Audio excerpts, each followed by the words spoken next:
Hello, happy Friday, and welcome to Market Domination. I'm Julie Hyman, that's Josh Lipton, live from our New York City headquarters. We are giving you the ultimate investing playbook to help tune out the noise and make the right moves for your money. And here's your headline blitz, getting you up to speed 1 hour before the closing bell rings on Wall Street.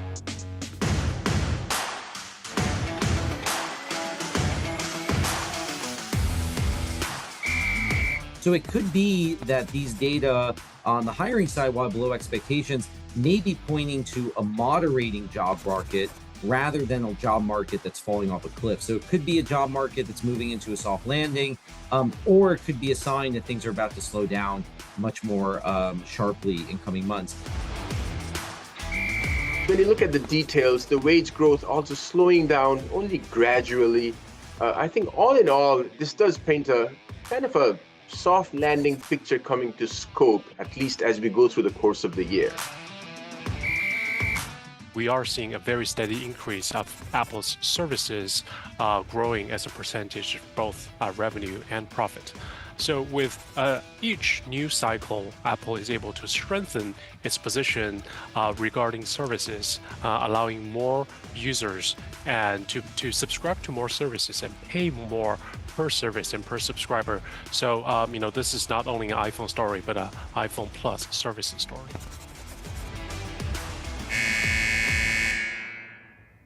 We got an hour to go until the market close for the session for the week. So let's take a look at the major averages sponsored by Tasty Trade. We've got a rally going on today, both because of that worse than estimated jobs report this morning, which perhaps investors found reassuring that the Fed can maybe stay on hold for now, but things might be balancing sooner than expected. We shall see. Inflation might be coming down, and Apple not hurting matters either. So we've got the Dow right now up almost 450 points here for a gain of about 1.2%. On the week, by the way, we now have the Dow up about 1.1%. That's its best week going back until about mid-March.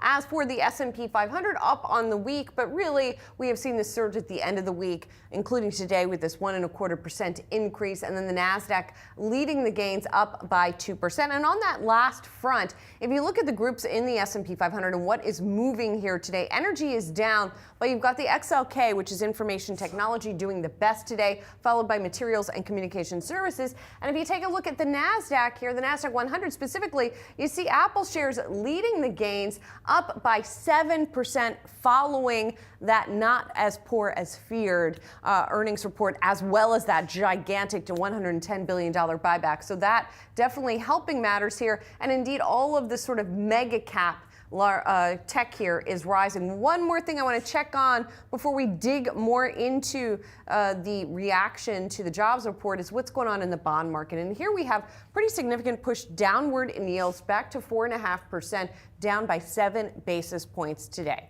Josh? Julie, the U.S. labor market cooling notably last month as both hiring and wage growth slowed more than economists expected. The slowdown in wages may help the case for the Federal Reserve to lower interest rates at some point this year, even as inflation, we know, has remained higher than the central bank's 2% target. For more, let's welcome in Dr. Ed Yardeni, president of Yardeni Research. Ed, it is always good to have you on the show. So this jobs report, Ed, markets certainly like what they saw, but give us your take, Ed. What'd you make of it? Well, I think the jobs report was a decent report. We had a solid increase in employment. Wage inflation slowed down some. All in all, the labor market continues to expand. We got record payrolls. But in addition to the employment report, it was the Services Purchasing Managers Index, I think, that also caught the market's attention. That was much weaker than expected. And so it all adds up to any concern anybody had that the Fed might actually could think about raising rates. That's out the window. And now we're back to people thinking about maybe rate cuts are still in the cards between now and the end of the year. And we see that in the way the 2-year and the 10-year are trading. I'm glad you brought up that services report, though, Ed, because that maybe could even be read as, dare I say, stagflationary. I mean, you had the slowest activity there in 4 years, but you had prices ticking up. Is that a cause for concern at all? Not really. The Purchasing Managers Index can be somewhat volatile. We actually had the orders index still very strong in that composite, and we had production down quite a bit. and employment was very weak. It's hard to imagine that services employment gains aren't going to continue. So I think that's somewhat an exaggeration on the weak side. But it's a funny business we're in. Just when everybody's sort of given up talking about hard landing and soft landing and saying there's no landing, now suddenly people are talking about soft landing, and I'm sure some hard landers are going to come back out of hibernation and start growling about that. I'm curious, Ed, you look at the economy, decent, earnings, decent. So Yeah. what should give us confidence as investors that, in fact, if you look at the trajectory of inflation, it is going to come back to Jay Powell's target? Yeah, I think so. I think Powell's been dead on right. He got it wrong a couple of years ago when he thought that inflation was going to be transitory. Then he started talking about persistent. Then he backed off again, and because in fact, inflation's turned out to be rather transitory. There's still some areas where inflation is a problem, like auto insurance and repairing autos, but that's not the Fed's job. They can't do much about that. The overall inflation rate remains on a moderating trend when you look at it year over year. I mean, if you really want to get yourself upset, you can look at it month to month or even quarter to quarter and see that there was hotter numbers over the first quarter of the year. But on a year over year basis, we're still going in the right direction, and I think we will continue to go in that direction. 2.5% on the inflation rate, I think, can be achieved by the end of the year. Well, or I guess if you want to get yourself upset, you can also look at, say, the year-over-year increase or two-year increase in your grocery bill, for example, Ed, which, yes, I know the Fed doesn't look at. Sure. But I have to wonder if that is starting to have an effect on consumer spending as well. We've been hearing from some individual companies that have sort of raised that concern, particularly on the lower end. Yeah, I think that's a very good point. The fact of the matter is, you would think with the unemployment rate below 4% for 27 months in a row, the consumer confidence would be pretty strong. But there is sort of this nagging, upset feeling that people have that when they go shopping, prices are, double digits higher than they were only a couple of years ago. Now, there may be a little bit of money illusion because, at least from a macroeconomic standpoint, wages have actually kept up with prices. But again, you can't help noticing, you go food shopping, go to restaurants, and buy the essentials, the prices are higher, and that's depressing quite a few people who maybe haven't had the good fortune of seeing their wages stay up along with prices.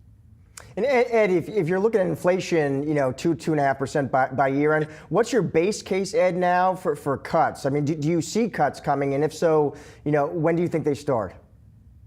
Yeah, I at the beginning of the year, I was not in the 6 to 7 cut camp. I was in the 2 to 3 cut camp. And now I think, at least before these numbers came out, I thought that there'd be very little likelihood that the Fed would lower interest rates. And we'll see how the next batch of numbers come out. But I think based on what we just saw today and what the Treasury market is showing, I think we can't rule out 1 or 2 cuts before the end of the year. And that's got the market excited. I mean, we've got a situation where good news is good news and bad news is good news. In some ways, maybe the Fed is back where people perceive that, hey, look, if the economy really gets weak here, as long as inflation is moderating, the Fed could always lower interest rates. So what's the problem?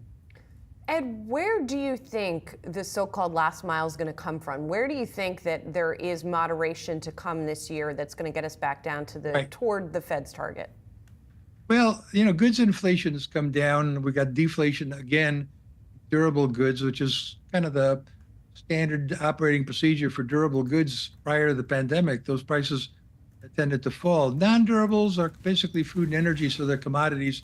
They tend to be volatile. But we are seeing that the geopolitical risk premium seems to have come out of oil, and there's enough food. I recognizing the prices are higher, but the inflation rate has definitely simmered down in that area. So that leaves us with what Fed Chair Powell has called the super core inflation rate. It's the consumption deflator, the overall consumer price deflator, excluding services and excluding energy. And that's been sticky of late, around 3.5%. But keep in mind, about a year ago, everybody was saying it's stuck at 5%. So we've already come down a lot in that area. And that includes some of the stickier parts of inflation, like auto insurance and car maintenance fees, which have increased quite substantially. But I think we're going to see that moderating as well. These prices just don't go up at these rates forever.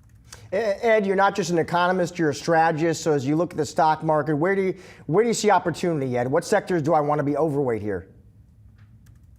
Well, I think the way I look at the stock market these days is that every company now is a technology company. Companies are either making technologies that are enhancing productivity, or they're using the technology to enhance productivity. So I'm pretty bullish on the overall market. But within that, I've continued to recommend overweighting technology, industrials, financials, and energy is a sort of a shock absorber against geopolitical risk. But I still feel pretty comfortable with owning stocks that are going to do well if there's no recession. And I don't see a recession for the next 2 years. Ed, great to see you as always. Thanks a lot for your perspective. Thank you. Thanks. We are just getting started here on Market Domination. Coming up, Disney is set to report earnings on Tuesday. We'll speak to an analyst later in the hour about what to expect from the parks and streaming giant. And it's the latest edition of our series, Goodbye or Goodbye. We'll take a deep dive into 2 stocks to help you make the best choices for your portfolio. Stay tuned, more Market Domination after this.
The April jobs report coming in well below economists' expectations, with 175,000 jobs added to the economy last month.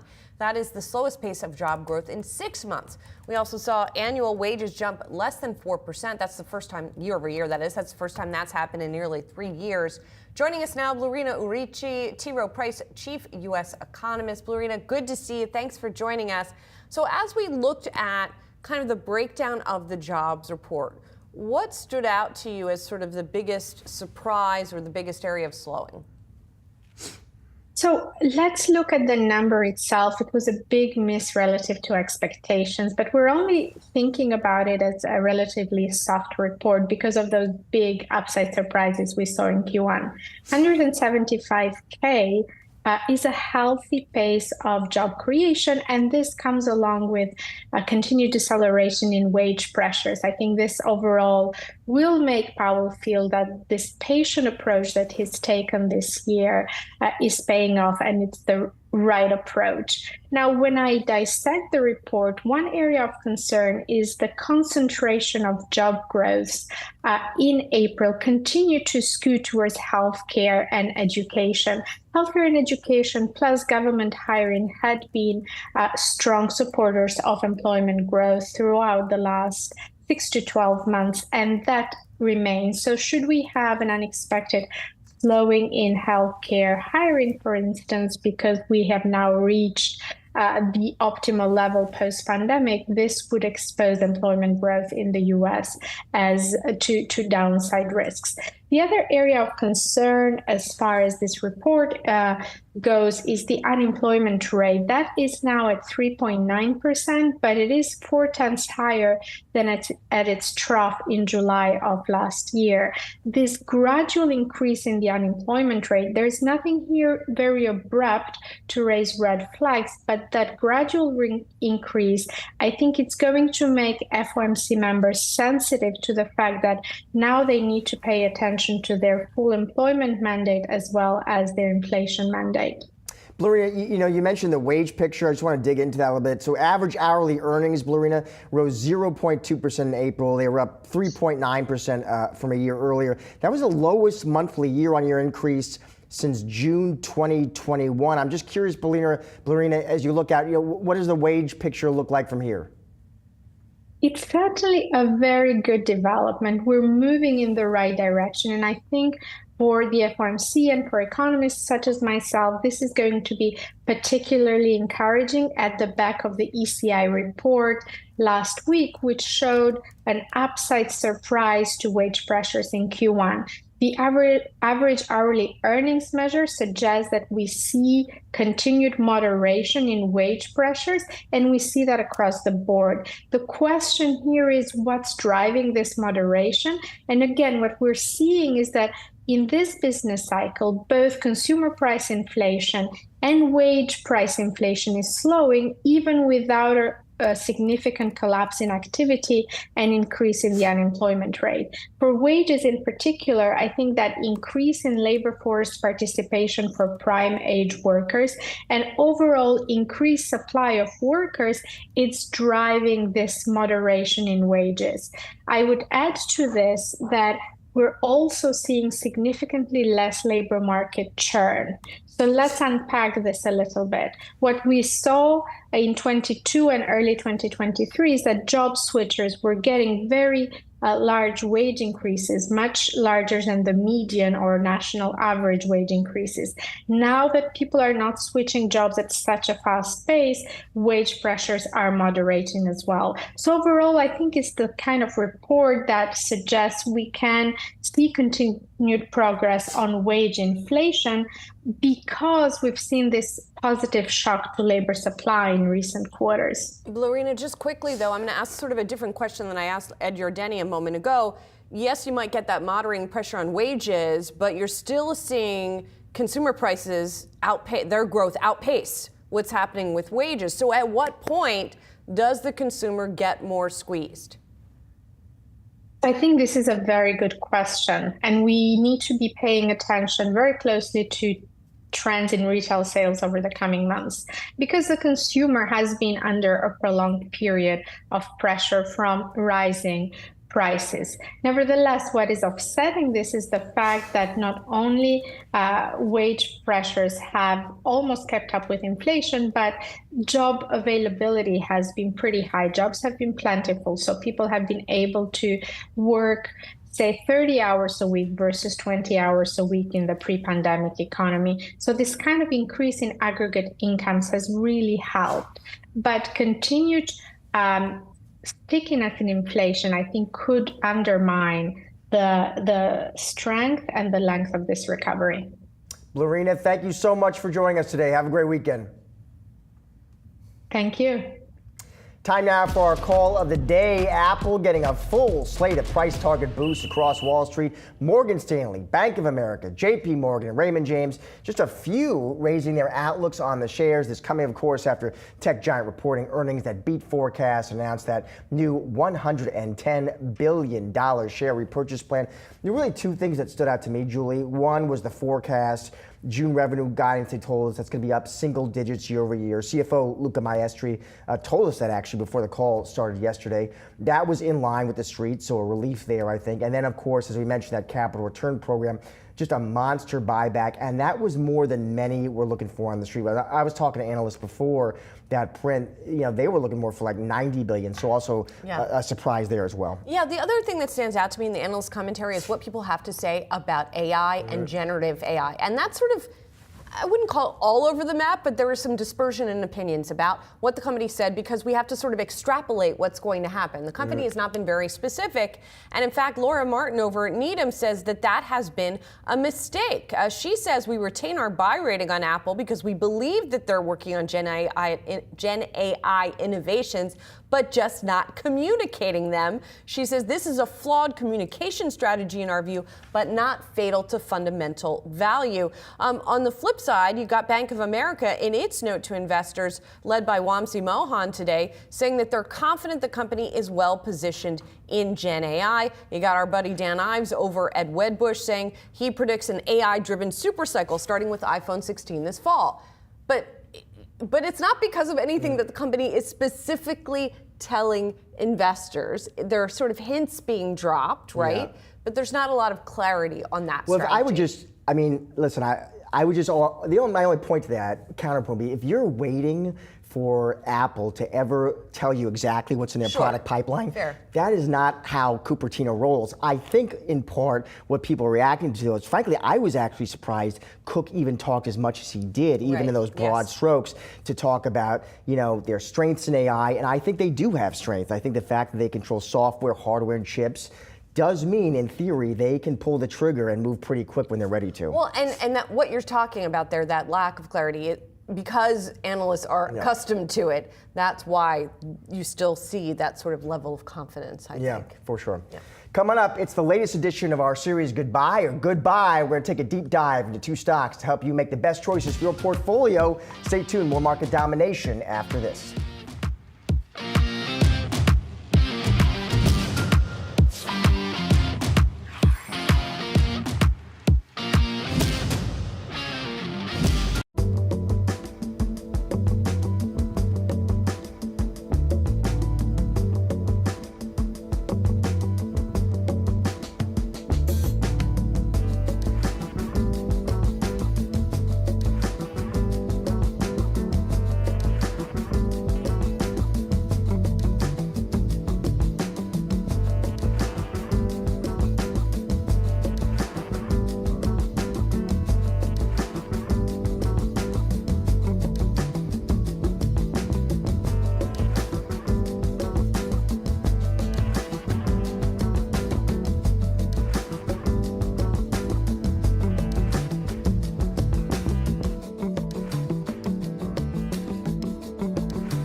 It's a big, noisy universe of stocks out there. Welcome to Goodbye or Goodbye. Our goal to help cut through that noise to navigate the best moves for your portfolio. Today, we're detecting turbulent and optimistic investing trajectories in the aerospace industry. Joining me here to discuss, Don Nesbitt, FM Investments Senior Portfolio Manager. Don, thanks for being here. Appreciate it. Thanks for having me, Julie. It's great to be here. So let's get to it. Northrop Grumman is your buy stock here, the one that you're recommending folks take a look at here. It's been actually pretty volatile last year if you look at the stock. So let's go through why you like it here. First of all, let's get to what they're seeing in terms of sales and earnings growth. There's a lot going on in the world right now, geopolitically. Is that what's helping fuel their growth? That certainly is helping. Although even without recent events, the stock has had a history of consistent earnings and sales growth. And what has that been driven by then? Is it just sort of global military spending? Is their biggest customer in the U.S. government, or are they more sort of diversified? Well, it has been the U.S., but as we've seen, given the recent geopolitical events, and many of the European countries are also now looking at their defense budgets, looking to spend more. So we expect Northrop Grumman to be a beneficiary from that. Also, they're boosting up in AI efforts there too, because of the technology that they're involved with. Also, they have a space division, which is growing and is actually profitable at this time. Interesting. Okay, so then let's get to sort of what are the indicators of future growth, right? They've got a strong backlog, they've got free cash flow. So what does that tell you about how things are going to continue to go? So this company has been, from an operational basis, very positive. And their repurchase programs, they're putting more of the free cash flow from their operations back into shareholders' hands. They've had dividend increases over the last 20 years. The stock is a dividend aristocrat. And the backlog order looked very good, and we expect this trend to continue. For people who don't know, what does a dividend aristocrat mean? Dividend aristocrats are basically companies that have consistently raised their dividends over the last 20 years. Gotcha. And so that's one of your other points as you look at it. Not just does it have that consistently rising dividend, but also at what you say is an attractive valuation here. Yeah, so Northrop Grumman right now is trading about 17.5 times future one-year earnings. Compare that to the S&P, which is now around 21 times. So you've got a little bit of a discount there. When you look at its long-term growth prospects, FactSet puts Northrop Grumman at about 22%, versus we're talking maybe a 12% for the market. So just slight discount to the market in terms of valuation, but better growth prospects. And then specifically that dividend yield is what, at about 1.7%? Exactly, and as I said, they've been consistently increasing this. They've also, when they buy back shares, that's similar to a dividend payment. Right, returning cash to shareholders. Exactly. We always like to ask folks what the risks to the upside case are. And in this case, you know, I asked sort of about diversification.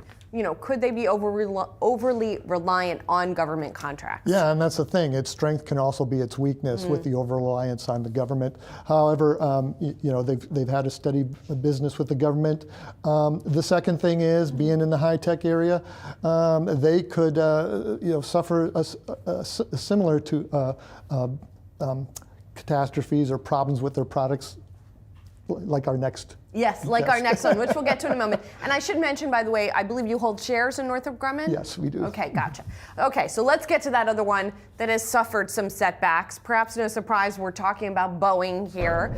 And just that they've seemed to sort of, I don't know, not domino, but they haven't gone away. They've been very persistent, and that's reflected in the shares here. So we've got the management shakeup now happening, and we don't know who's going to be running Boeing a year from now. That's right. And if there's anything the market hates, it's uncertainty. And you see this time after time with stocks.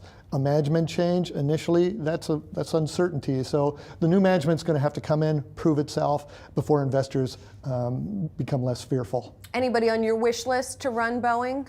Not in particular. They've also had a shakeup at the board level, so I'm hoping that you know, those industry experts could find the right person. Yeah, that things will stabilize here. Yeah. Also, when we're looking at that here, Moody's downgraded the company's debt, which is perhaps another headwind.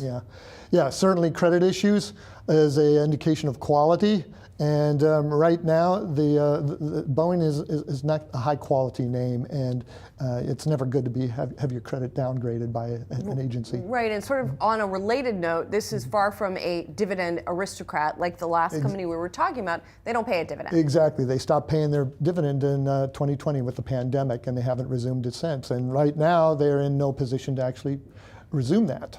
Because the earnings are not in good shape because of everything that's been going on. Exactly. As a matter of fact, they've had a couple back-to-back quarters of negative earnings.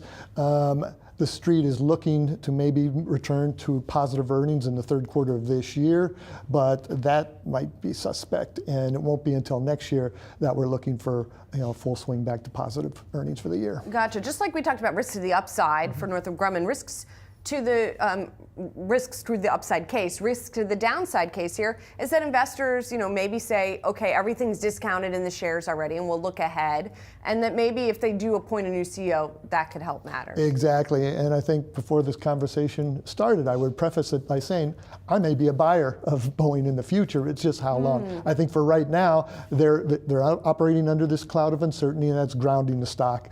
And until we start seeing positive earnings, positive affirmations in their business, the federal regulators are out of their hair. One of the other things that's happened after all this is they've riled up their customer base, a lot of the airlines. So the thing is, though, they are a duopoly along with Airbus, and they will come back at some time. Yes. But whether that's 2 quarters or 2 years, I don't know. It sounds like it'll take a lot that could turn the goodbye into a goodbye. All right, let's summarize what you're telling investors, Don. So you say you would buy Northrop Grumman. It has robust sales growth, strong free cash flow and backlog, and that attractive valuation, dividend aristocrat. I just love that phrase for some reason. And you say avoid Boeing. It faces operational uncertainties amid that management shakeup, production problems as well, and of course the overall uncertain business outlook. Don, thanks so much for being here. Thanks for having me, Julie. Appreciate it. And thank you for watching Goodbye or Goodbye.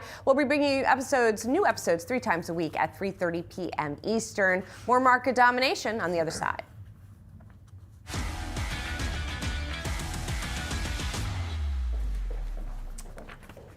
Time now for some of the day's trending tickers. Cloudflare shares dropping after reporting lower than expected guidance for second quarter revenue. Lackluster outlook overshadowing the beat on earnings and revenue for the first quarter. And for Cloudflare, for viewers who might be not familiar, what these folks do is they offer software tools, help customers kind of protect their websites, make them run more quickly and reliably. And the company did offer a Q2 revenue outlook, not great, missed what the street wanted to see. Otherwise, we know the print was actually fine. Adjusted earnings beat, Q1 sales beat. Analysts kind of were talking about Cloudflare taking share, new product launches, but it was that forecast, Julie, it really tanked the stock today. Yeah, and what's interesting is we have had some enterprise players now this earnings season express concerns about macroeconomic conditions, about budgets, the willingness to spend of their customers, and so this seems to be the situation here as well.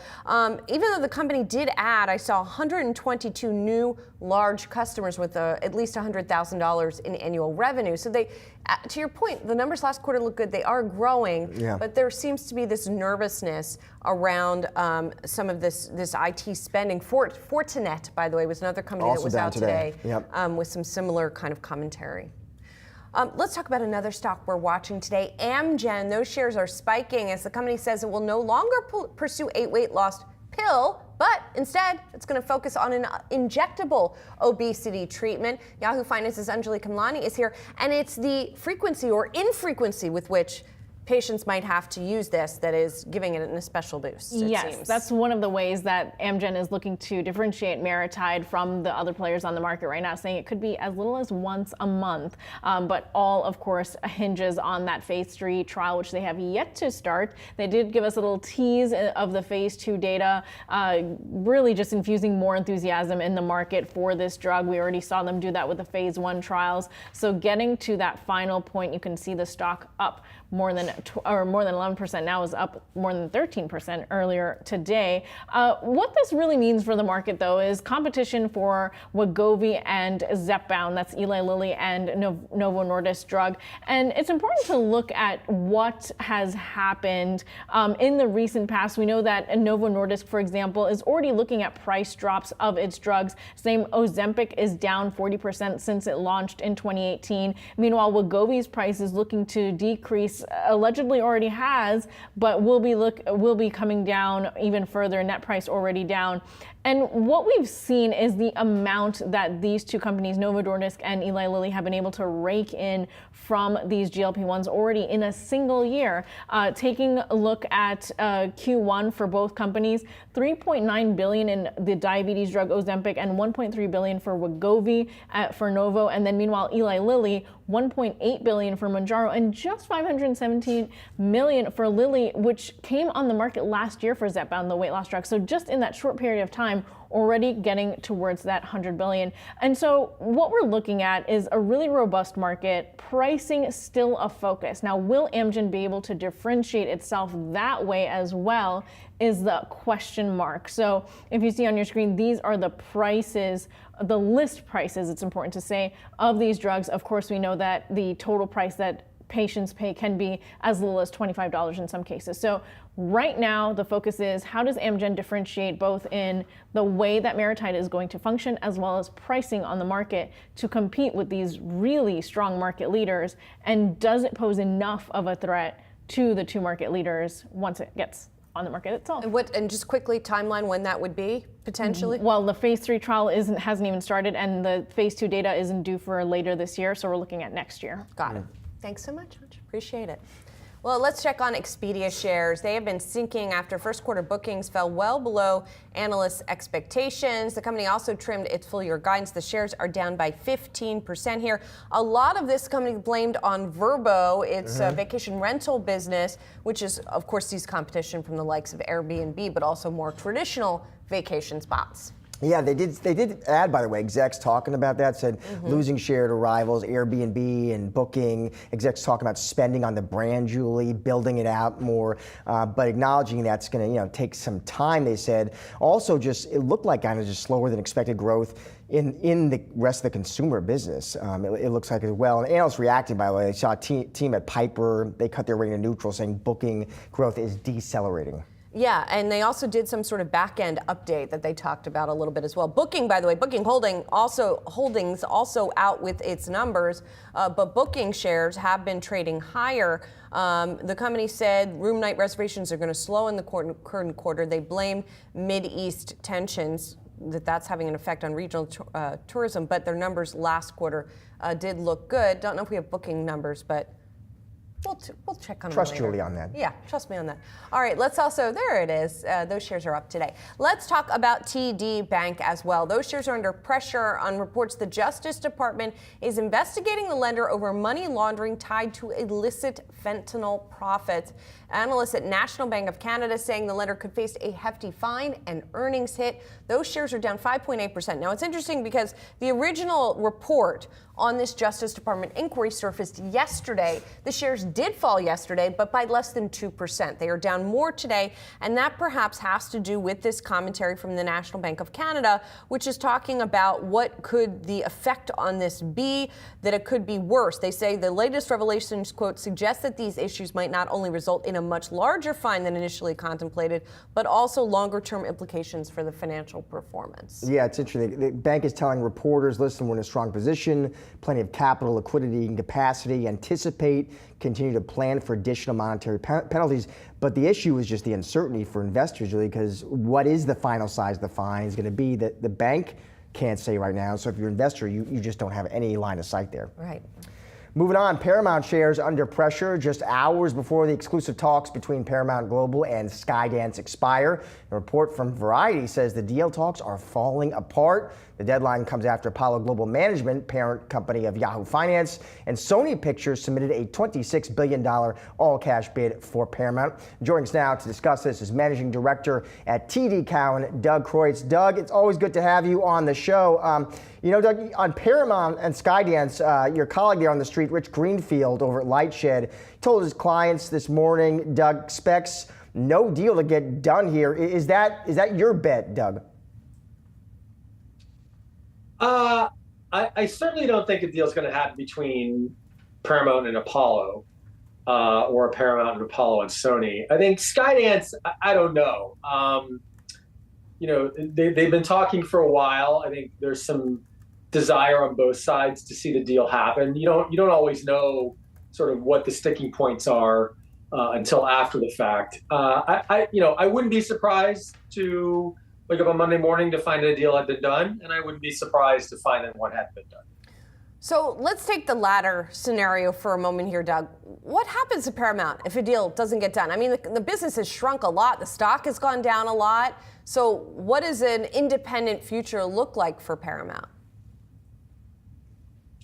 Well, I think they keep doing what they're doing, which, you know, they're not the only media company that's struggling right now, right? I mean, Warner Brothers stock is down a lot. Disney stock is well off its highs. It's not a Paramount problem per se. I think, you know, their content assets probably aren't as strong as Warner's or Disney's, but they're not bad. You know, particularly if you look at, you know, CBS, obviously they've got the NFL. Paramount Plus keeps growing subs. It's getting closer to the point where it's not a big money loser anymore. You know, I think this industry's problems are industry problems and not company-specific problems. They need to be worked out at an industry level. If they can be, then I think Paramount can be okay. How long that's going to take, hard to say. They are a leveraged company. I don't think that they're so leveraged that they're in any imminent danger. Oh, I think we are losing Doug, unfortunately. Hopefully we can get him back here because we wanted to talk to him about Disney earnings. Disney earnings on deck. I couldn't wait to hear Doug's thoughts on that. I know. Which, by the way, I mean, that stock on a roll of about 25% year to date heading in there. So if you're Bob Iger, aren't you feeling pretty good? Your stock's up. You fended off Nelson Peltz. I don't know if he can be too complacent, if you will. I mean, as Doug pointed out in his note recently, where he looks at the streamers, he sort of says, you know, we had like the unbundling era. Now we're going to have the rebundling era, which has already started to happen, of course. That not, I mean, Disney probably has stronger content than, as he pointed out, a Paramount, but that doesn't mean they're in the clear. Doug, do we have you back? Not yet. Not yet. No. We do, Doug. It was a joke. We got you. You there? Yeah. Okay. So let's talk about Disney. How do you think they're poised going into earnings? Yeah, I think on the last call, you know, they had a lot of fireworks. Obviously, they were in the middle of the fight with Nelson Peltz. They wanted to drop a lot of sort of nuggets for investors to be excited about. So you have the sports JV announcement. You had announcements about new content in the film pipeline, the Fortnite partnership. You know, there was a lot to sort of chew over. And then on top of that, they had a very strong earnings report, who gave guidance for the first time in a very long time. Investors liked all that. I don't know that they've got a lot left in their pocket for this earnings report. I think numbers will be fine, but I don't think you're going to see nearly as much sort of new news as we did 3 months ago. And Doug, I'm just curious, you know, when you're talking to your clients about this name, the issue of succession here, Doug, how much does that come up, and what are you telling your clients? Look, it's definitely a factor. They've been trying to replace Bob Iger for 10 years and haven't, successfully anyway.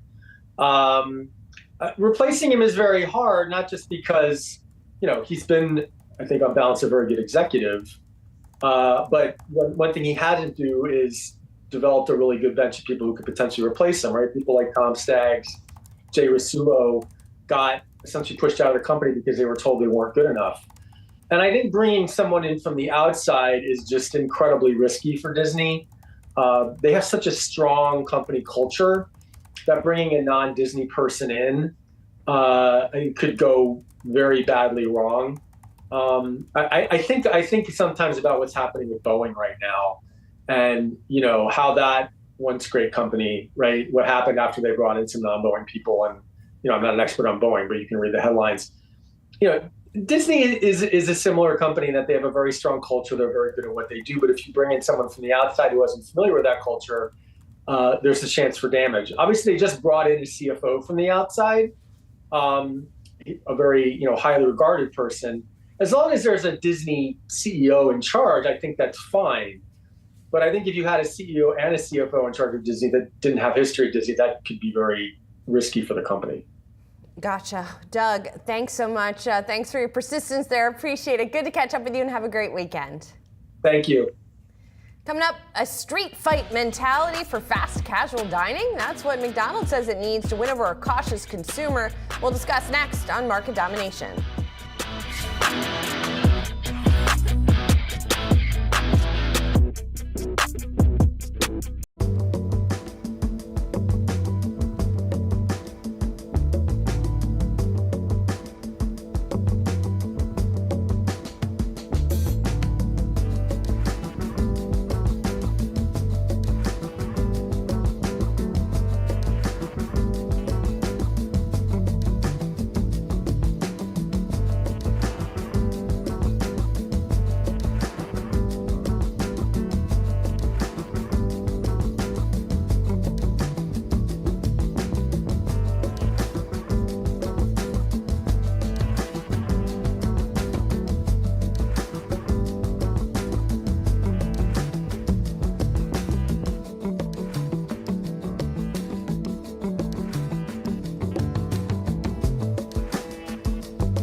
Consumers are feeling the pinch of inflation and passing that pain on to fast casual names with less frequent visits. On this week's first quarter earnings call, McDonald's CFO spoke about the push to win back customers. Clearly, everybody's fighting for fewer consumers or consumers that are certainly visiting less frequently, and we've got to make sure we've got that street fighting mentality to win irregardless of the context around us. We're looking at how to navigate the big picture with the Yahoo Finance Playbook. To discuss, we're joined by Danilo Gargiulo, senior analyst at Bernstein covering U.S. restaurants, and Dennis Geiger, UBS executive director of equity research covering restaurants. Guys, thanks so much for being here. It has been An interesting period when we've been hearing from some of these restaurant names so far. I do want to start in the QSR space, quick service restaurants, what most people call fast food, and take that quote from McDonald's here and that sort of street fighting mentality, if you will. Danilo, I'll start with you. How do you think that the likes of McDonald's and its cohort are doing in getting those customers in the door? Yeah, thank you for having us, first of all, and good to see you, Dennis. Look, I think getting customers into the door these days is incrementally harder. We are seeing a pullback in the low-income consumer cohort. Traffic is slowing down across the entire industry, and so everybody needs to be a little bit more mindful about playing the value orientation a little bit more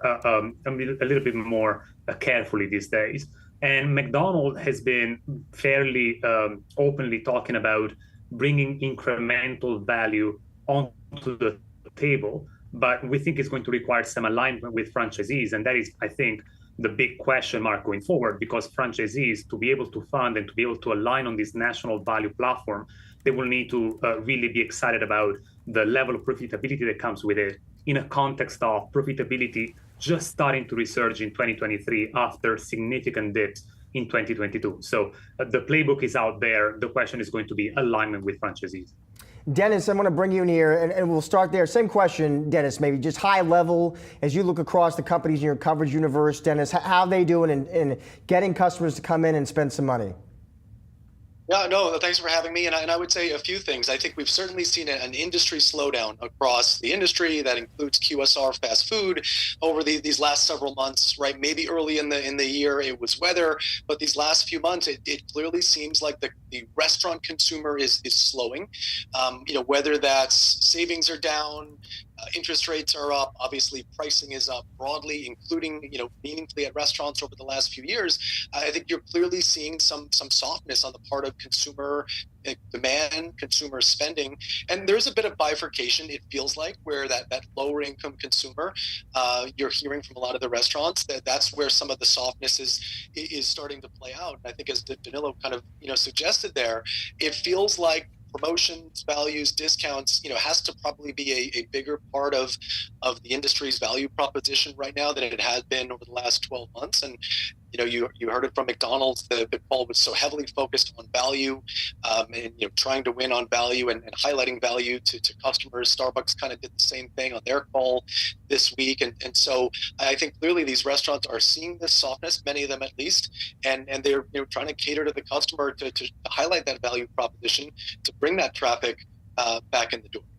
So it sounds like, Dennis, you think, at least judging from your buy rating on McDonald's, that you think McDonald's is doing a pretty good job of doing that. Danilo, you've got a hold rating on McDonald's. What do they need to do to better that value proposition that Dennis is talking about? No, I think Dennis is right. First of all, McDonald's, because of their scale, they have a unique advantage to bring this value proposition a little bit more elevated. And by the way, value doesn't mean necessarily just price competition. Value is a little bit broader than just what people eventually end up paying. And we think that McDonald's, with the investment they're making in also in digital, could be elevating more this value equation for consumers.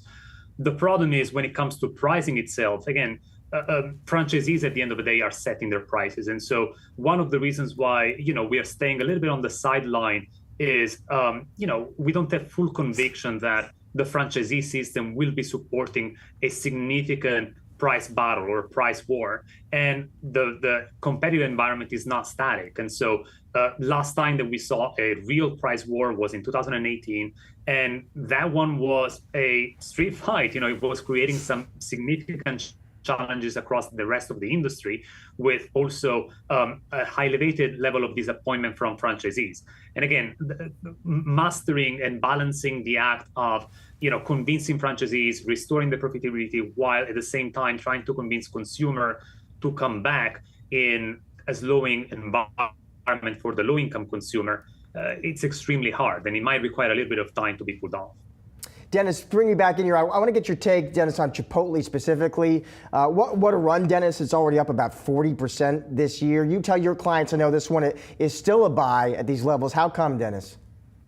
Yeah, it was still like it here. Obviously, as you mentioned, a tremendous run in 2014 and really, going back well, 2024, excuse me, and going back well beyond that.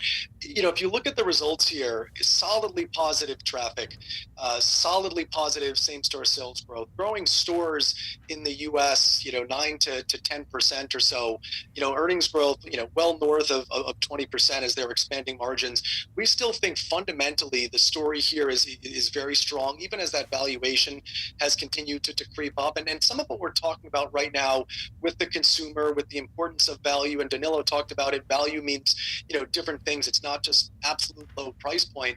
And I think that's relevant here, right? Starbucks, talked about this to some extent as well, getting folks to come in, highlighting value. But I think what we see with Chipotle, a $9 burrito, chicken bowl, $9 and change nationally, consumers are telling you that's really good value. Even when you look at what the media is highlighting of late around McDonald's pricing, you see some stories the other way on Chipotle that, hey, this is really good value. Consumers recognize this, young and old. And Chipotle talked about, look, we're seeing strength across income cohorts, right? Upper income, middle, lower, seeing the strength there. And I think that highlights, especially in this environment, that value is winning and perceived value is winning. And Chipotle has that. So I think you overlay that with what the growth, dynamics look like, and I think right now this valuation, even at a more elevated level, I think you can continue to see the stock work if they continue to execute the way that they have. Dennis, Danilo, it was great having both you guys on the show today. Thanks for joining us. Thank you for having us. Thank you. Well, wrapping up today's market domination. Don't go anywhere. We've got you covered with all the action following the closing bell. Stay tuned for Market Domination Overtime.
There is the closing bell on Wall Street, and now it's Market Domination Overtime. So let's catch up to speed on today's action, sponsored by Tasty Trade. Positive session for all three major averages here to end the week. And that's because, of course, we got the jobs report this morning coming in weaker than estimated here. Also, we saw the wage gains a little bit more moderate than expected. So that raising some optimism that inflation can indeed moderate this year. So we see the Dow rising by 450 points when all was said and done, up 1.2%. The S&P 500 up 1.25%. The Nasdaq Composite up by nearly 2%. And there's one more thing I have to mention, and that, of course, is Apple. If it comes up here, I'll show it to you. There we go. Apple shares up by 6% by the end of the day. Of course, as we've been talking about, the shares had been falling into its earnings report before this big upward move in reaction to its earnings coming in better than estimated. The big buyback that it announced, a $110 billion authorization, and some chatter about AI and what's going to happen for the company as a result. So kind of interesting here that was also a part of the up day today. Josh? All right, Julie, markets capping off a busy week with gains. The week jobs report sparking a rally. Jared Blickery is here with the takeaways of the trading day. Jared. Josh, I got to start with the U.S. dollar because that has shown some weakness this week. And if we can go to the Wi-Fi Interactive, I'm going to pull it up there. I'm going to show you what I'm talking about. The dollar, a weaker dollar, is a benefit for a lot of different asset classes, from multinational securities like stocks and also commodities, also cryptocurrencies. So here's the year-to-date dollar index, and we were just kind of stuck up here, and now we're heading down. Let me show you a 3-year chart so you can see where we are and how much farther down we might go. What are the levels, Jared? What am I watching? You can go all the way back down to about 100, 105 right there, 100.5, and that would be an incredible tailwind. Now, we've seen yields moderating this week as well. You can see this is a 3-year chart, but on the year-to-date, you can see how we've come off those yields rather sharply. And now I can get into some of the fun stuff, which is the sector action, the heat maps. Here is the 5-day look at sectors. Now, utilities and real estate, number one, well, that's not too exciting because those are defensive sectors. That is reflecting the lower interest rates. And then tech. Tech is kind of a duration play, so you can throw that in the utilities bucket in a certain sense. That's also outperforming here. Consumer discretionary, healthcare also outperforming. Energy. Now, crude oil is kind of operating on its own fundamentals. I have a few comments about commodities in a minute, but energy and financial is the only thing in the red this week. When we look at our leaders, a lot of green here. So MJ is cannabis. I kind of discount that because it's always number one or last because it's very volatile. But it also had specific news because of the marijuana rescheduling. Yes, which we see every month or two, like almost on schedule. We get the same headlines. And then we also have China. I can show you China here. 1 second. There's China.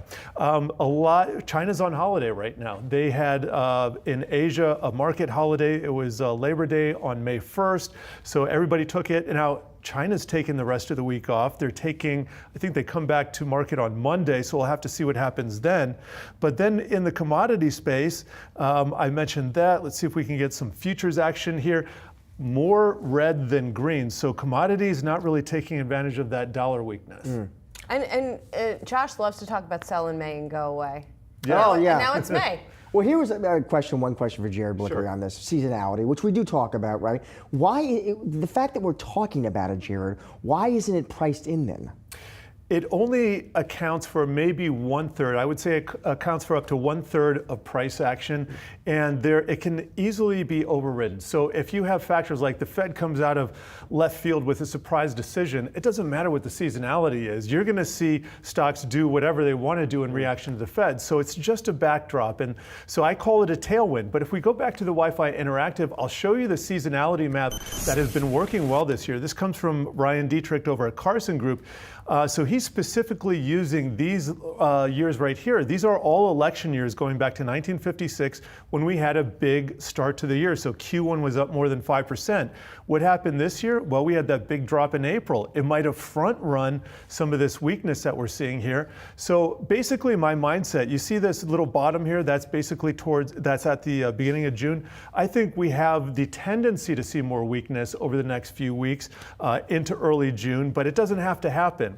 One thing that's notable, JP Morgan came out with a call 2 weeks ago that I wrote up in the morning brief. They said they were calling for a tactical long because stocks had gone a little bit too far down too fast. And guess what? They bounced back up. And right now, the 50-day moving average is in play in the S&P 500, the Nasdaq, the Dow. So stocks are kind of at a critical inflection point.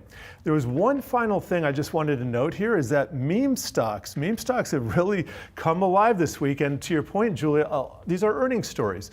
CoinDesk actually was a disappointing earning, but let me just show you how much green there is when I sort these by performance. We have Carvana up 44%, GameStop almost 40%, Tupperware, COS, Beyond, Fossil. These are names at Tilray, names that I haven't really talked about much this year just because they haven't been performing that well. But now we are, Yep. because they're coming up. All right, thanks so much, Jared. Thank you, Appreciate Jared. it.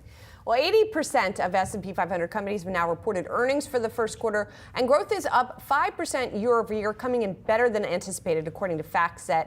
Here with a few takeaways from results overall, Scott Kriseloff, the transcript editor and founder of Avondale Asset Management. Thanks for being here, Scott. So as we look overall at the earnings season, I know you have some sort of specific thematic takeaways, but first of all, give us your big picture view as to how the season's been so far. I think it's been better than I expected, certainly. I think, especially with respect to the consumer, was expecting to see some weakness starting to filter through in the economy, and it just hasn't happened. Even though all of the pandemic-era stimulus that came through the consumer balance sheets and was propelling spending, obviously, for the last several years, even though that has kind of normalized at this point, consumers seem to still be strong. I think comps are a little bit down from where they were in terms of like you're comping in the low mid-single digit range instead of the high single digit and double digit ranges for consumer spending type companies. But I would say overall it's been stronger than I anticipated. And Scott, another theme, we got to get your take on is AI. As you kind of, you saw the report, Scott, you were listening to the conference calls. What was your take? Did you see executives as excited as ever about that red hot tech? Yeah, my own takeaway was really there are the tech companies that everybody knows that have real exposure to AI and are working on building the infrastructure in order to be able to develop and deploy AI. And they have a lot of things on their hands in order to do that. It's a really big infrastructure project that all of these companies are all of the big hyperscalers, cloud companies are undertaking right now. They're all kind of in one bucket, and they're just working kind of going forward on deploying those and also improving models, et cetera. And then there are a lot of companies that are in the traditional sort of Fortune 500 who are trying to figure out how to use AI in order to help their businesses. And you're seeing a lot of those CEOs who aren't necessarily tech CEOs, quote unquote, but are looking at AI, very interested, talking about use cases that they're seeing in their companies and getting ready to deploy those. But those are the two things that you're really seeing in AI. In addition to that talking point that you're seeing there is within that infrastructure build, just seeing how energy intensive AI is. I think people are really starting to understand that that's one of the big bottlenecks for AI in addition to the semiconductors. Well, and Scott, what are the implications of that? Because I've heard a lot of talk about it, but less about what it means, right? Can we assume that that is going to mean demand for power companies, but can we also assume that maybe AI is going to be even pricier than we're accounting for? Because it's not just about R&D and training. It's about increased energy costs? Yeah, I mean, I think like from an economic lens, you look at any technology or any big industrial revolution, it's typically paired with some change in technology and some change in energy. And I think what we're seeing with AI is it is this massive tool that's being built for humanity that has the potential to multiply economic output to levels that we haven't seen before. But in order to do that, it's very energy intensive. And so what does that mean? It means that we'll have to be creating much more energy than we thought we were going to.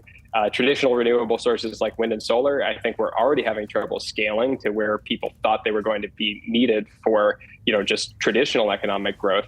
And so I think it brings into the purview things like nuclear, more fission and fusion as well. And it also brings into the purview maybe we will have to use more fossil fuels than we were expecting to do. So you saw some companies talking about, restarting natural gas investment and things like that in terms of growing the electricity output.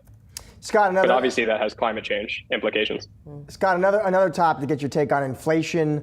I'm just curious, as we make our way through this earnings season, what have we learned about how executives are thinking about that dynamic, both now and looking ahead?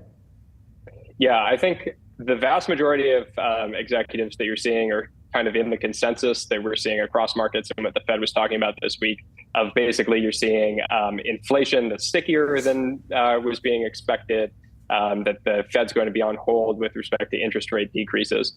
But there was one comment that we put in the newsletter last week from Walmart that was actually on a newscast, but was talking about how they're actually seeing deflation. So they're seeing much better inflation progress than I think the markets are expecting. And obviously Walmart's a very, very big, the biggest retailer in the world. And so them seeing that, I think, has positive implications potentially for the path of inflation going forward, and would be a surprise not only to markets, but the Federal Reserve as well, a positive surprise. This is something to watch really closely, because obviously consensus is pretty well dug in now that inflation is stickier than people were expecting. And then the other takeaway, I guess we're going in sort of reverse order of the bullets, but that the consumer is still strong, which I guess is sort of related to inflation maybe being less sticky. But it's interesting that you have taken away that the consumer is still strong, because we have had some examples of companies, I can think of Starbucks, for example, that didn't necessarily show as much consumer strength. Yeah, I mean, I really go back to the credit card companies first and foremost when I'm looking at how the consumer spend in general is progressing. And those companies were showing decent. Again, the comps were lower than they had been, but we're still showing pretty strong consumer spending data. And so when I look across the totality of it, I get the message, and we had, 1 week we ran probably 8 or 9 quotes from different companies talking about the consumer being very resilient. Capital One calling the consumer quite strong. The totality is that the consumers are strong. And again, that was surprising to me going into this, because I really thought, especially the lower and middle income consumers, were starting to feel a lot of pressure from this inflation that we've been having that's persistent, and then also the end of pandemic era stimulus. And so, Scott, just briefly then, finally, putting all of this together, how are you thinking strategically, given what we have learned this earnings season? Yeah, that's a good question. I think strategically, it's still, inflation is probably the number one thing because of the way that it impacts the Fed's ability to react and lower interest rates or keep interest rates on hold. I think that's going to be the story of the second, half of the year, is what the Fed is going to be doing with those interest rates. And so if inflation is indeed falling, then hopefully we're still going to get some interest rate decreases, and that should be a boost to securities prices. Scott, thanks so much for joining us, and have a great weekend. Thank you. Coming up, closing arguments set to end today in landmark antitrust case against Google brought by the Department of Justice. We'll get you the latest on the other side when Market Domination Overtime returns. Ever wonder why a stock suddenly drops double digits? Or Bitcoin unexpectedly hits record highs? We're unpacking the catalysts driving daily market action and explaining the chain reaction. Why are oil prices trending lower despite ongoing geopolitical tensions? Or why a company's stock is up even though it missed on earnings. Insight from top strategists, economists, and business leaders will help you make the smartest choices for your portfolio. This is Catalysts. Tune in daily, 10 a.m. Eastern on Yahoo Finance.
Welcome back to Market Domination Overtime. Jared Blickery standing by to get you up to speed on the action from today, sponsored by Tasty Trade. Hey, Jared.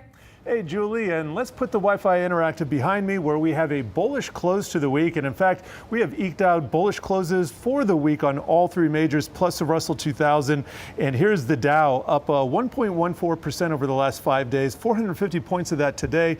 Nasdaq putting in gains of about the same, S&P 500 a bit less at 0.5%, and the Russell 2000 a little bit more at 1.68%.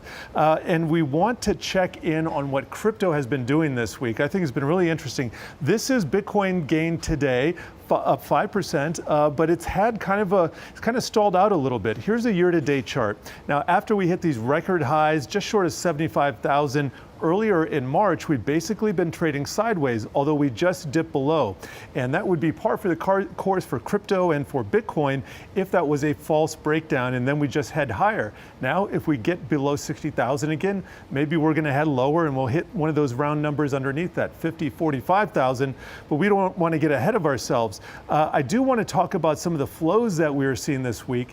We saw a huge influx of money into the new Bitcoin ETFs when they launched in January, earlier this year. And here behind me, I have all the crypto flows since 2019. So pretty much the beginning of the original Bitcoin ETFs, which were futures based, but not spot Bitcoin. You can see we got a spike when Bitcoin hit its record highs in 2021, but then they fell off quite a bit. And then the flows really came into effect with this last round of spot Bitcoin ETFs. But you will notice that we do have a bit of a drawdown this week. In fact, that is, I believe, larger than this drawdown that we had 1 week in 2022. So is it totally risk off? I think it's too early to put any weight on whether this is going to last into the future. I do want to see Bitcoin hold above 60,000 as a bellwether for the entire crypto class. Guys? Jared, thank you. Appreciate it. Closing arguments set to end today in the landmark antitrust case against Google brought by the Department of Justice. The question at the heart of the trial: did the tech giant illegally maintain its dominance in the online search market?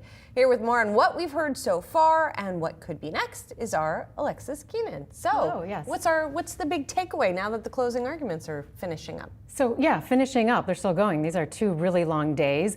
And the 2 parties, the Justice Department and Google's lawyers, they're up there having a conversation with the judge. The closing arguments allow the judge to probe both parties and try to crystallize their arguments so that he can then take it away and write his opinion.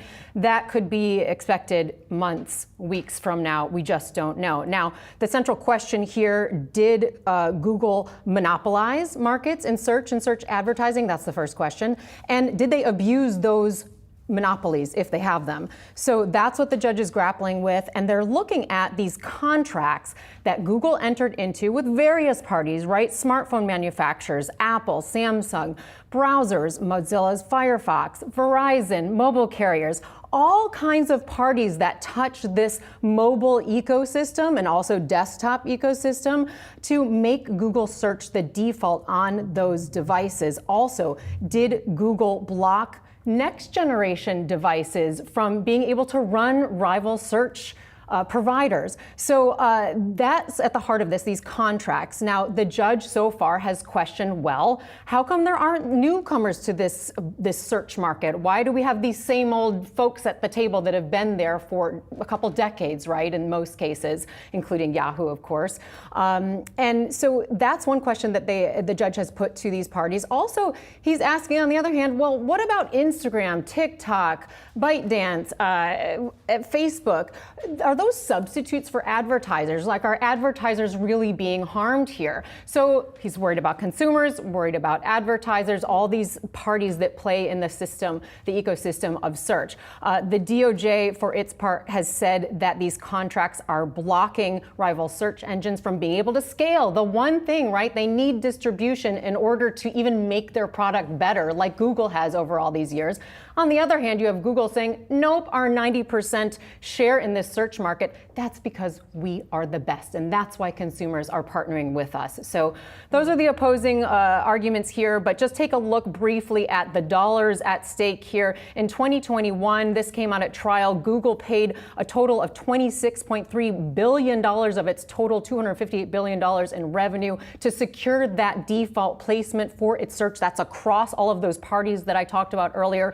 Apple taking the lion's share of that, the majority to put the Google search on Safari. $20 billion the company was paid in 2022. You go back to 2021, $18 billion to Apple from Google, and you go back to 2014, $1 billion. So a big expansion there. This is really important for all kinds of parties, not just Google. Yeah, if you're an Apple investor, you're watching this one really closely. I'm just interested, Alexa. Let's say ultimately the judge agrees with the government, agrees with Uncle Sam. Do we have any sense of what possible remedies could be at work here? So what will happen is there'll be a whole nother phase of the trial, right? We're talking depositions, witnesses. It's like a whole nother trial to figure out how do you even fix this situation if there is anti-competitive conduct found. That's really complicated, so it involves all kinds of experts. The government, for its part, has not said exactly what it wants the remedy to be. It has suggested structural remedies as a solution if that's appropriate. Structural remedies mean possibly breaking up the company. It means restructuring the company in some way that would fix this alleged harm. So we don't know yet. That will come later, but certainly the government has put that on the table. There's no doubt about that. Interesting stuff. Thanks a lot, Alexis. Thanks, Alexis. Moving on, Warner Brothers Discovery is set to report earnings on Thursday, and earlier this week we saw the stock take a hit. That's after the Wall Street Journal reported Comcast, NBC, Universal is working on a deal that would outbid WBD for NBA media rights. Those concerns have analysts worried heading into earnings next week. Yahoo Finance's Alexander Canal is here with more. Allie. Hey, Josh. Yeah, and there's a few reasons why analysts are worried about this. Because on the one hand, the cost savings that could help earnings down the line potentially, but sports content in general has been so key when you think about linear TV advertising revenue, when you think about those carriage fees, even when it comes to the allure of that type of content to a streaming service like Max, or the upcoming JV partnership between ESPN and Fox. So this could really have long-term consequences for this company. WBD currently shells out about $1.2 billion annually for those NBA media rights. NBC is reported to be bidding $2.5 billion, so more than double what WBD currently pays. The current rights extend through the end of next season, so now is a time where a lot of companies are coming out of the woodwork trying to negotiate a deal. Bank of America analyst Jessica Reif-Ehrlich said that it is critical that WBD secures these rights, given the fact that TNT boasts the highest carriage fees out of all of the company's cable networks. And should they lose these rights, there is a real risk that they would not be able to maintain those high affiliate fees or even use the NBA as a bargaining chip for other types of cable deals. Citi did put some numbers on this, with analyst Jason Bazinet estimating that a $250 million hit will come to adjusted EBITDA should the company lose these rights. That would be driven by a $270 million loss in annual ad revenue and a potential 45% decline in TNT's affiliate fees. So we'll see what happens down the line. The Wall Street Journal did note that Warner Brothers Discovery is trying everything they can to avoid this reality. They want to be able to secure those rights. They just, need to come up with the money. And when you're dealing with a lot of competition, especially with big tech, Amazon has been rumored in there for a potential streaming deal, that becomes a little complicated. All right, we'll keep watching. Allie, thank you. Yes. Time now for what to watch next week. Starting off on the earnings front, it's another big week of earnings on deck next week, including Disney, Uber, and Toyota. Disney reporting second quarter earnings before the bell on Tuesday, first after the company defeated activist investor Nelson Peltz in that proxy fight. Analysts expecting parks to be the bright spot for the House of Mouse, despite inflationary wage pressure. Streaming, we know, also expected to get a boost from price hikes. And some more earnings in next week from Berkshire Hathaway, Lyft, and BP, among others. Berkshire Hathaway, Warren Buffett's conglomerate, is on the verge of a major milestone as it closes in on $1 trillion market cap. The company will hold its annual shareholder meeting over the weekend. It will be the first since the death of Buffett's longtime business partner, Charlie Munger. And finally, we're going to get another round of Fed commentary next week from Fed Governor Lisa Cook and Fed Presidents Tom Barkin and John Williams. This coming after comments today from Fed Governor Michelle Bowman saying she's willing to raise rates if inflation progress stalls. That'll do it for today's Market Domination Overtime. Be sure to come back on Monday, 3 p.m. Eastern, for all of your coverage leading up to and after the closing bell. Stay tuned. More Yahoo Finance on the other side.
The Biden administration taking aim at wealthy taxpayers. The Internal Revenue Service updating its operating plan and looking to double the audit rate on the wealthiest Americans, and it comes as an economist calls for a tax on billionaires. A new op-ed in the New York Times. Joining us now is Henrietta Trey's, Veda Partners Managing Partner and Director of Economic Policy. Henrietta, it is good to see you, and maybe we'll start there, Henrietta. So the IRS updating its operating plan, looking to double the audit rate on the wealthiest Americans. What do you make of that headline, Henrietta? Yeah, I mean, it's great the way that you frame that. This is really about trying to find a way to collect the taxes that are already due, as opposed to going through the rigmarole of passing an entirely new tax bill. So there's about a $700 billion tax gap right now, and that's just people who are not paying the taxes that are currently owed. And what the administration is going to go after is people earning more than $10 million, and a really high standard for businesses as well, to say, hey, let's make sure we have the IRS agents that can conduct these audits and actually collect the revenue that we want to be factoring in, so we do not have to raise rates further. When we look into 2025, we have to pass a massive tax bill, $3.8 trillion. worth of taxes, in fact. So if they can go at least part of the way, almost $1 trillion of the way is quite a lot towards paying that down with a collection of tax cuts that are already there, it would be a pretty promising development for the IRS. Henrietta, have we seen efforts like this in the past before, and how successful have they been? Honestly, it's been a really long time since the IRS has been funded at anything near a standard rate. Funding has been slashed since 2011. If you'll remember the Budget Control Act, where we had the sequester and there was big debate about deficit reduction in the United States, we slashed agencies across the board back then. So what they're really doing is trying to get the IRS back to par so they can conduct what, if this comes to pass, what would only be about 15% of income streams being audited. So it's still a really small portion. And what about, Henrietta, this headline, the op-ed in the New York Times that got some attention, and economists saying, it's time to tax the billionaires? I don't know if you had a chance to see that, Henrietta, or what you made of it. Yeah, taxing billionaires plays really well with Americans across the board. It's obviously one of the core platforms of the Biden administration and their budget. Democrats have been trying to go after billionaires or share buybacks or high net worth individuals all through all different portions of the tax code. And what Americans are telling them is, yes, this is what we would like to see. It scores very well, particularly in the wake of President Biden's State of the Union, where he made it sort of a core pillar just after he rolled out the fiscal year 2025 budget. So it's a pretty standard component of the Democratic Party. It's not in the Republican agenda, but it is a popular revenue raiser. If memory serves, it's like a $200 billion revenue raiser. So again, another way to generate revenue to offset the cost of extending the existing tax cuts that expire next year. And Henrietta, there's some interesting research in this op-ed as well that Josh mentioned, that billionaires now have a lower effective tax rate than working class Americans. And one of the things he points out is that if you don't like the taxes in the U.S., there are various tools you can use to pay taxes in lower rate countries, for example. So what he's proposing is a global billionaires tax. Is that something that you think would gain any political traction? I think coordinating global tax policy, as you can see from the efforts that Secretary Yellen has been working on since, the last two Treasury secretaries, I think that's way too difficult to pull off. So I appreciate the op-ed and the tenor of it. I think you probably see some pretty popular polling for that sentiment around the world. I mean, the income gap in America and globally is risen exponentially since the 60s and 70s. So I think that would be very popular. Coordinating it globally is really a non-starter. We can barely get the business community on board there. But I do think a domestic tax hike where, presidents from both parties have said, if you don't like the taxes that you pay here in America, go incorporate your company somewhere else. If you don't want our legal protections, our defense protections, our R&D, our patent protections, feel free by all means to take your corporation elsewhere. But if you want to take advantage of the preferences that America affords you, the cost is paying your taxes, which they obviously don't do at the corporate level or at the billionaire level either. And Henrietta, we're talking here a lot about the revenue side of the house. How about spending? Any kind of traction there? Obviously Biden and Trump have made it clear that they're not going to touch entitlement spending. Yeah, you really can't touch entitlement spending. It's sort of a political third wheel or third rail. And so as long as that's the case, you're really talking about nickels and dimes here. I know it sounds ridiculous to say, but raising the corporate tax rate even by 1 percentage point only generates $150 billion in revenue. And I say only because that would be like 1 month extension of the individual tax cuts. It costs $3.8 trillion to extend the individual tax cuts. So even increasing the corporate rate by just a percentage point is going to do nothing for you. You really do need to go after the big ticket items, which is raising the retirement age and other tweaks to entitlements, which neither president is going to do or come close to. And in fact, you're really not going to have that conversation until you have split Congress and split congressional control. My forecast for the elections actually suggests that it wouldn't happen unless Biden was the president and Republicans controlled either the House or the Senate.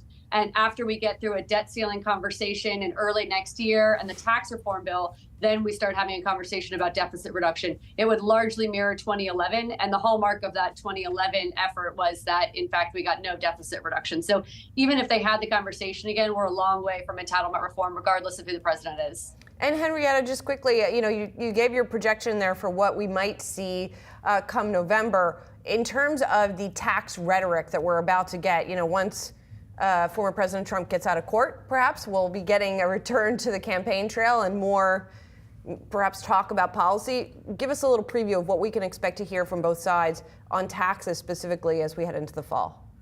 Sure. On the Trump side, the argument is to extend all of his tax cuts. As I mentioned, that's a $3.8 trillion proposition, wildly expensive. It would blow out the deficit by $2 to $2.5 trillion, and you'd still be on the hook for another nearly $2 trillion in finding revenue to offset that.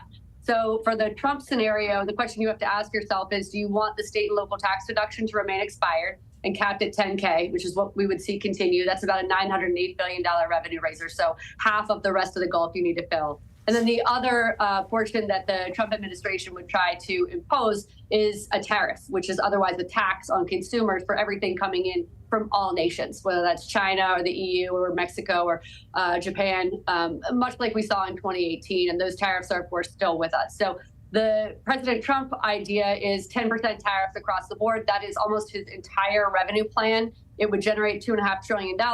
About $500 billion of that would be negative GDP hits, retaliations from other corporations. But the final leftovers is $2 trillion, which we would have to collect principally from U.S. consumers who pay the tariff.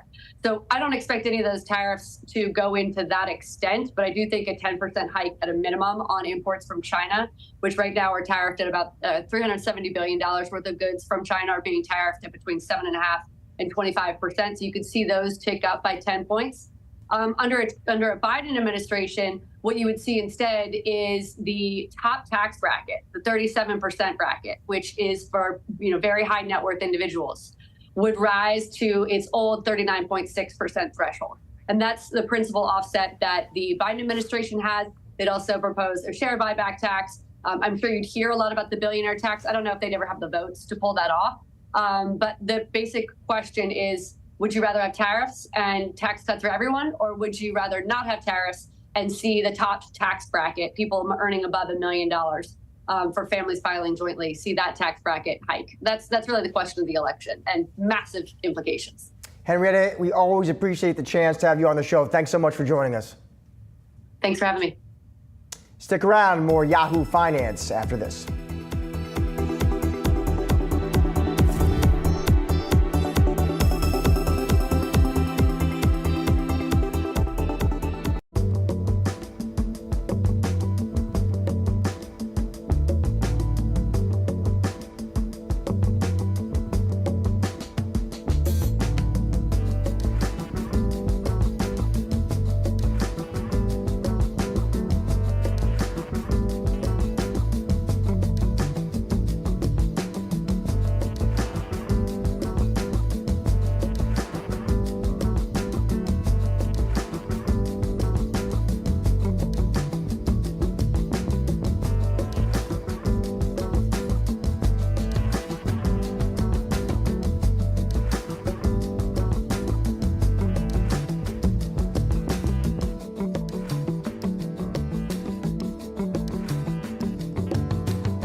Right now we have 3% growth, which is, pretty solid growth, I would say, by any measure. And we have inflation running under 3%. I don't see the stag or the inflation, actually. No stag, no inflation, says Fed Chair Jay Powell. We've got that going for us.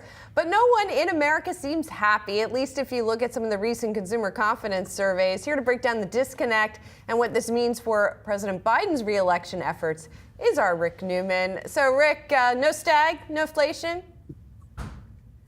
I thought that was a compliment to the Biden economy. I mean, I guess Jay Powell can't just come out and say the Biden economy is doing great. But if you've got no stag and you got no inflation, and we're coming from inflation, that sounds pretty good. But this is just not obviously not good enough for Joe Biden. And we're seeing so many very interesting gyrations. So, today's jobs report, we've been talking about it all day on the air. Job growth is slowing a little bit. So that's good for financial markets, and that is basically good for the outlook on inflation. But we could be pivoting to a point where voters start to say, well, they're unhappy about the job market, and they never got over inflation. Nobody has given Biden credit for what's been the good things that have been happening in this economy. And of course, they've been really criticizing him for inflation. I mean, this shows up in consumer confidence surveys, practically at recessionary levels. His approval rating stinks. So now we're getting to a point where maybe this is good for inflation, but the job market is weakening. So is this going to just be that Biden can't please anybody, that he's never going to get credit for bringing inflation down, and now people are going to start getting a little bit upset about a softening job market? Who knows? But we've only got about 6 months left at this point for voter attitudes to perk up in terms of Biden's handling of the economy, or he's in trouble in November. Rick, I feel like if we're going to talk politics, I would be remiss if I didn't ask you about, one of the biggest stories in the country right now, which is going on in these college campuses, right? Protests, the vandalism, the violence. Americans don't like that, Rick. I'm curious how you think, if at all, that has just kind of political ramifications, in your opinion, that could have. So, Josh, we obviously didn't rehearse this ahead of time, and you said the biggest story going on. I was wondering if you're going to talk about the Trump trial in Manhattan. That's what I thought too. I guess that's not up, maybe when it. You can sound off. Feel free, Rick. Go off on both. Well, maybe when we get to a verdict, it'll rise by a notch or two.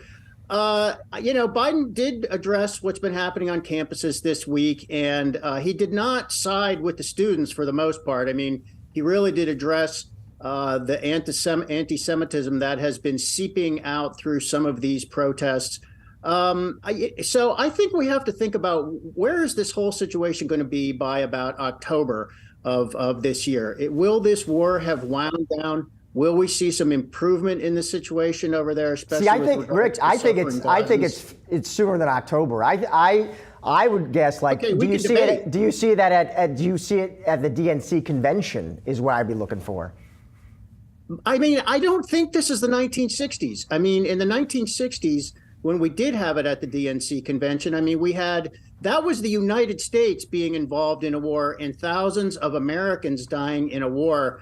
I'm not seeing it. I mean, we're talking about a relatively small number of students on a few college campuses. And by the way, a lot of these protesters showing up at college campuses are not students. They're sort of like these sleeper cells of protesters who just look for it. So I'm not sure this has legs, but I think it really depends on what happens over in Israel and Gaza. Israel needs to wrap this up. And if they don't, ongoing problem. Rick, thank you, buddy. Have a great weekend. See you guys.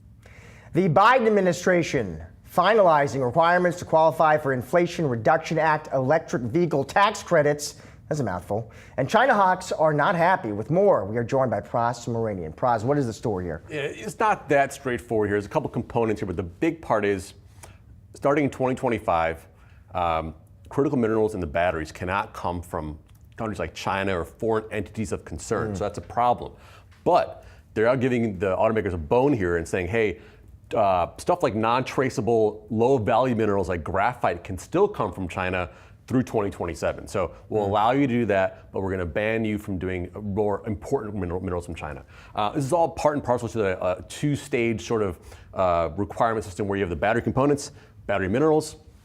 Those have to come from countries that we have trade agreements with or ourselves. And that kind of phases in over time. And in the battery components part you see there, that's also phased into time. They want people to make components in North America. So you have these two things coming up, but then also there's the foreign entities of concern, which is like no-go unless it's stuff like graphite. So a little bit of an assist here for the automakers, but hey, pricing and EV credits are very important for adoption. Graphite makes me think about and wonder where my pencils, where the graphite in my pencils coming from. But so understanding that it's complicated, what do we know? What is the sort of effect? What's the bottom line for North American EV producers? So the concern was that if you didn't stage in the kind of the non-traceable low value minerals, none of the cars would qualify for the EV tax credit that the U.S. offers for EVs. And that's sort of what Joe Manchin is saying. I want this to be hard to get because I want everything to be made in America. But automakers are saying that's not realistic. Their trade groups are saying we need to have the ability to get some of these cheaper materials. Otherwise, we can't make these batteries. We can't ramp up the supply chain in the U.S. So it buys them more time to ramp up that supply chain. Right, and then, but also right now, only a third of all cars are sort of available to get the tax credit. So you'd make it even harder if you change it. So they want to be able to sort of increase adoption with federal money. Got it. All right, thanks, Press. Appreciate it. Well, coming up, Serve Robotics and its fleet of bots are transforming the way folks are getting their food delivered. We're going to speak with the CEO about the company's latest funding round. We got one of the robots here in our studio. We're looking forward to getting an in-person look. Stay with us.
Uber and NVIDIA-backed company Serve Robotics looking to scale up in autonomous delivery with $40 million of new capital and making fresh production agreements. Serve is ready to leverage its position now at the intersection of AI and robotics. Ali Kashani, Serve Robotics CEO, joining us now to discuss all this and more. Ali, good to see you. Good to see you. Thank you. So let's start with the robots, which are impressive, Ali. What's the problem you all are trying to solve for? The problem is that we are using 2-ton cars to move 2-pound burritos. So this is just last mile. The way we do it today is very inefficient. If you think about this over-reliance in cars, it causes CO2 emissions, accidents, injuries, traffic. Half of real estate in cities are dedicated to cars rather than people. So we are starting this transition away from cars for applications where you don't need to use a car, like delivering 2-pound burritos. So the robots are being used right now in Los Angeles. That's right. Talk to me, give me an example, okay? Yeah. If I'm going on an app and ordering my burrito, what happens? Do I have the choice of how to get it, or how does that work? So you open Uber Eats, you're in LA, there's multiple hundreds of restaurants right now that we work with.